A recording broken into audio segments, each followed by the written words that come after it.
महाराष्ट्रातील ज्येष्ठ नेते शरद पवार यांच्या मनातील खदखद पुन्हा एकदा समोर आली आहे. राष्ट्रवादी काँग्रेस पक्षामध्ये फूट पडल्यानंतर शरद पवारांच्या हातातून सत्ता निसटते आहे. एवढंच काय तर स्वतःचा बालेकिल्ला सांभाळणं शरद पवारांना कठीण होतंय. बारामतीमध्ये सुप्रिया सुळे यांचा पराभव होणार अशी चिन्ह दिसत असल्यानं शरद पवार निराशेच्या गर्तेत सापडले आहेत व त्या निराशेतून शरद पवार सत्ताधारी भारतीय जनता पक्ष व पंतप्रधान नरेंद्र मोदी यांच्यावर टीका करत सुटले आहेत. आता शरद पवार नेमकं काय बोलले आहेत याचाच आढावा आपण या व्हिडिओच्या माध्यमातून घेणार आहोत.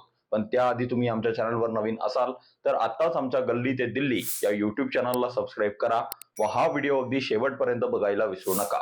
शरद पवार म्हणाले आहेत की नरेंद्र मोदी हे देशाचे नाही तर भारतीय जनता पक्षाचे पंतप्रधान आहेत. आता या वक्तव्यावरून शरद पवार यांच्यावर मोठ्या प्रमाणावर टीका होत आहे. सर्वसामान्य नागरिक व या टीकेनंतर शरद पवारांना जाब विचारत आहेत.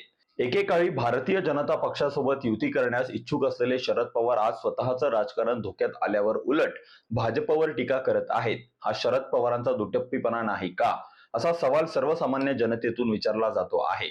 शरद पवार म्हणत आहेत की नरेंद्र मोदी हे देशाचे पंतप्रधान नसून भारतीय जनता पक्षाचे पंतप्रधान आहे.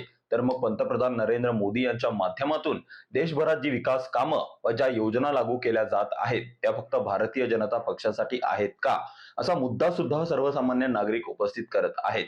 पंतप्रधान नरेंद्र मोदी यांच्या 10 वर्षाच्या कार्यकाळात रस्ते विकास, नवीन उद्योग उभारणी, सर्वसामान्यांना मोफत अन्नधान्य, महिलांसाठी गॅस, गोरगरिबांसाठी मजबूत घरं इत्यादी गोष्टी सर्वसामान्यांच्या हितासाठी केल्या जात आहेत.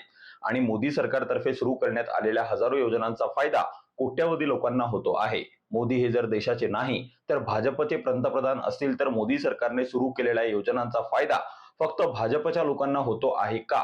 देशातील सर्वसामान्य नागरिकांना सुद्धा या योजना फायदेशीर ठरत आहे? हा प्रश्न नागरिकांकडून शरद पवारांच्या टीकेनंतर उपस्थित केला जातो आहे. तसं बघायचं झाल्यास शरद पवारांची नरेंद्र मोदींवरील ही टीका उथळपणा असून या गोष्टीकडे लक्ष देण्याचे काही कारण नाही.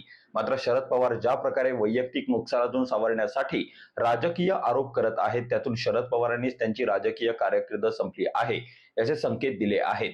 शरद पवारांनी केलेल्या या विधानात किती तथ्य आहे याबद्दल तुम्हाला काय वाटतं हे आम्हाला कमेंटमध्ये नक्की सांगा. ही माहिती तुम्हाला आवडली असेल तर व्हिडिओला लाईक करा व आमच्या चॅनलला सबस्क्राईब करायला विसरू नका.